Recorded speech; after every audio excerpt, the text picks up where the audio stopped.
Holy, holy, wait, what?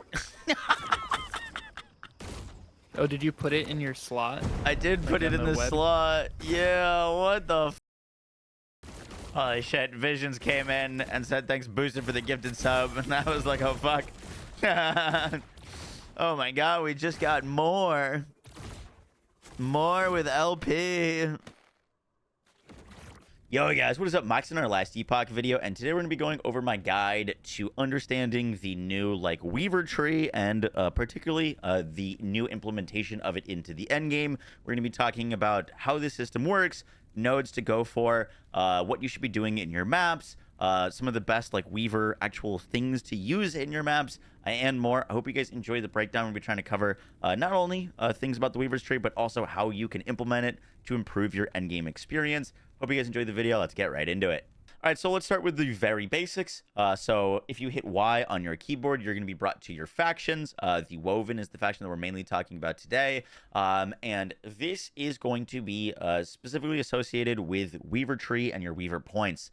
Now, in order to rank this up and gain rep with the Woven faction, one of the most important things to do is spending your memory amber. Now, you earn Memory Amber by doing the tomes and the cemeteries and killing the enemies and the boss at the end, and this will give you Memory Amber to spend. At the end of the tomes and the cemeteries, there is a idol that you can interact with that will allow you to enchant one of your class-specific idols with a Weaver modifier. Now, you can enchant the same idol over and over again, or you can do all of yours once. It doesn't really matter, but spending your memory ambers to enchant your idols is going to be what's going to be really ranking up your rank. And there's some pretty cool things that you can hit on your idols. For example, I'm playing a crit build. We really care about crit chance and crit multiplier. And so hitting crit chance, crit multiplier on basically all of our idols is the main thing that I'm looking for my specific build. You might be looking for something else. There's a lot of cool things. But even if you don't have an idol to use in your build, or you've done in all your idols, you're still going to want to be enchanting random ones because that's going to be your fastest way to earn rank. Now, every time you rank up, you're going to earn 1 point to your Weaver tree, but also every time that you complete a Woven Echo that you haven't completed yet, you'll also earn 1 Weaver tree point. This is indicated by anything that has a little plus symbol. So all of these little green plus symbols would give me an extra Weaver point. And then the number besides them is associated with how many of them I have. So I've got 5 stacks of these. But once I get the Weaver point from completing it once, I cannot earn it from doing it again.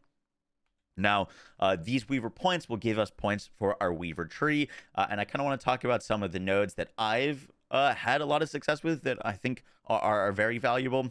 And the first thing that I really like is the Anchored Reality. There's so many points on this tree, and if you have any ones that you particularly like, let me know down below. But this gives you increased bonus timeline stability when you're killing enemies.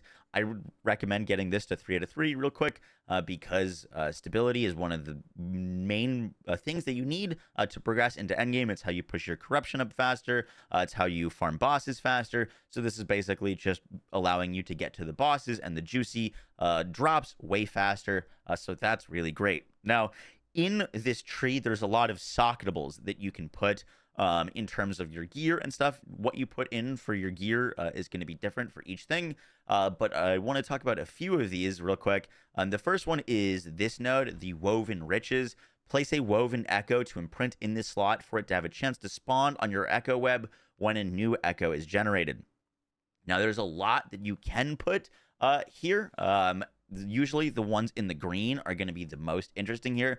The one that I've had a ton of success with is the one that's called Collapsing Horizons. This allows you to duel a Harbinger that has already slain the boss of this timeline and claim its spoils.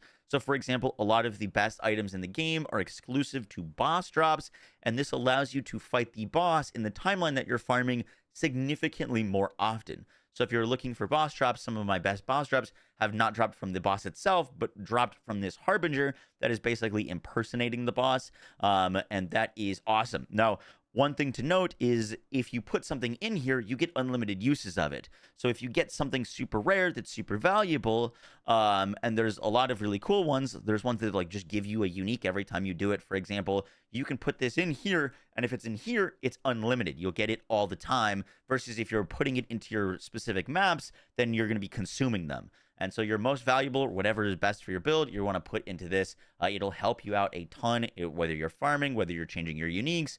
It is an awesome node.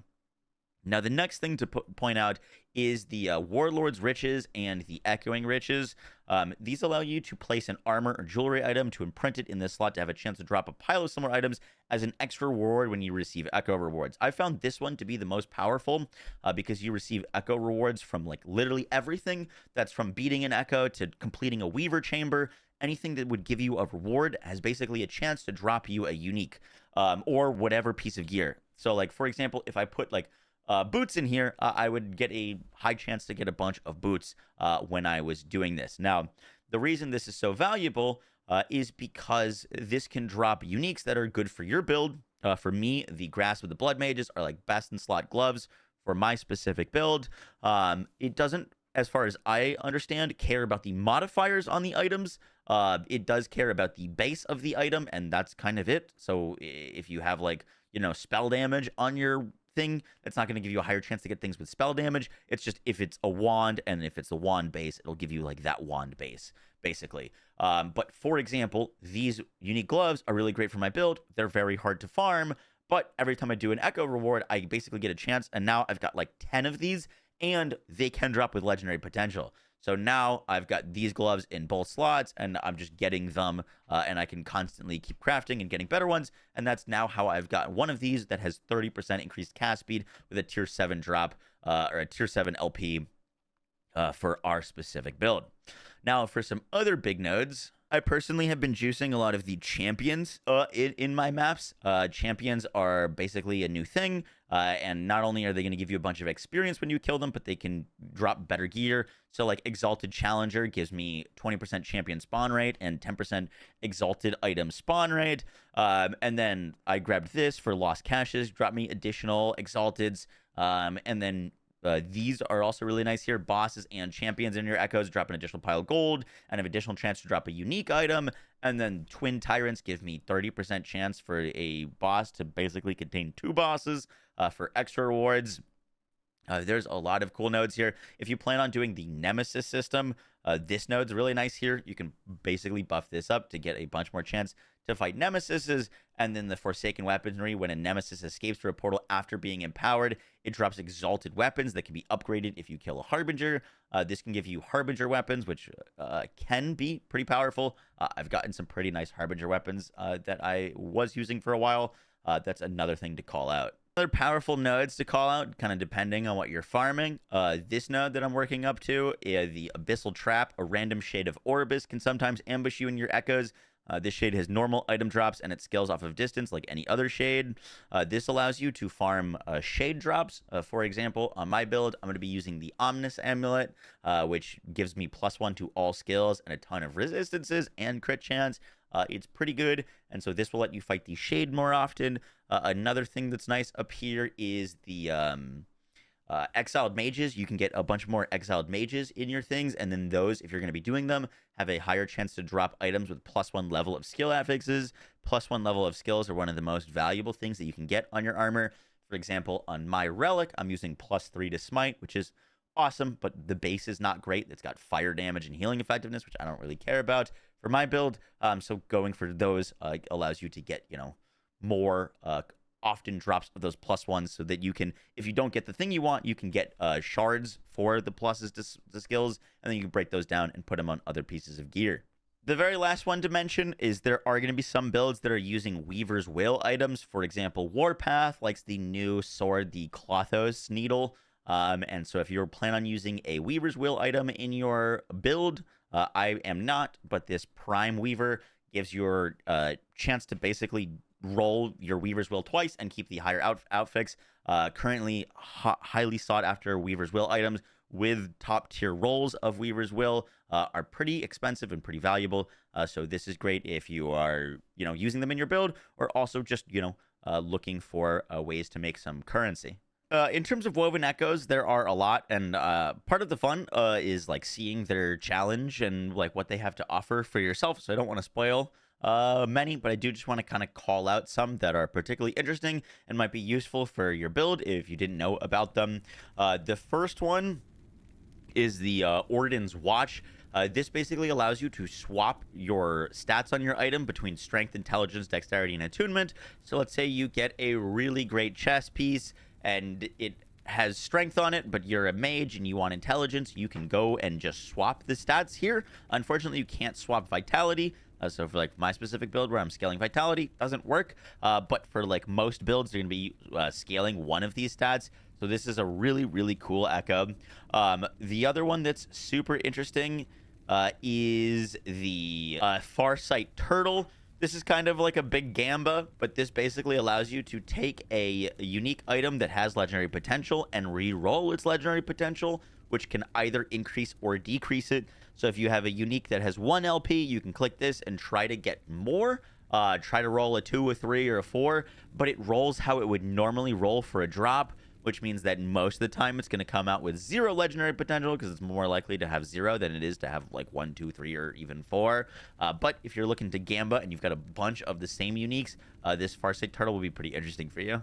The kind of last thing to explain with the like Weaver's Tree and Weaver nodes is the like difference between doing the like cemeteries and the tombs. So basically, if you see a like Weaver's icon thing that looks like this on the map, this is going to be your like cemetery, and when you complete this, you get access to the normal like altar that you will, but you also get access to basically, I don't really know what to call it, but this device that allows you to place your like woven echoes into your timeline, which is super helpful. You do not get this option if you're just running a normal map and just encounter a like tomb. So just doing the cemetery is where you get the ability to put these onto your map. And some like good uses for doing this so far. The most valuable one that I've found is for pushing corruption. As you expand a map outwards, the further away you go from the center, the more stability you're going to get. And then eventually you're going to get to a point where you just get blocked by the Shade of Orbis, where it doesn't look like you can go any further unless you like reset the timeline and then kind of start from square one again. You can actually place these woven echoes past the point of a Shade of Orbis so that you can keep pushing your corruption. For example, I had a moment where my corruption was basically, I was going to end with like 299 corruption, and I wanted to get to at least 300 for my efforts. So I like found one of these, the like cemeteries, and then put woven echoes past that, and then I was able to push past 300 corruption, which is very valuable. The other things that you can do is, for example, if you're farming a timeline with things that are very valuable to you on the timeline, for example, this like woven vessel of chaos, this allows you to put down a vessel of chaos that allows you to re-roll the rewards. So if you're doing something and you're getting to a point where you don't see anything good, you can do one of these and re-roll the things around you to hopefully get something good. The other thing that you can do is the woven vessel of memory. This allows you to do the same rewards multiple times. So like, let's say I really liked I was farming for sets, and these two have sets here. I've got 2 set nodes in a row. I could go and do these set nodes and then put this woven vessel of memory next to them. So I'd like basically put this here, and then this would affect these 2 nodes.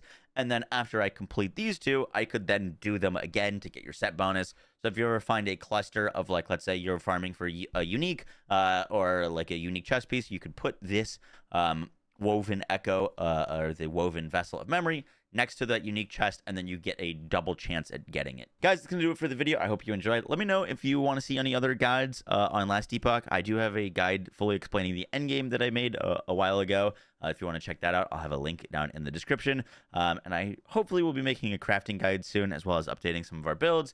But yeah, I'll catch you on the next one, guys. Take care. Peace.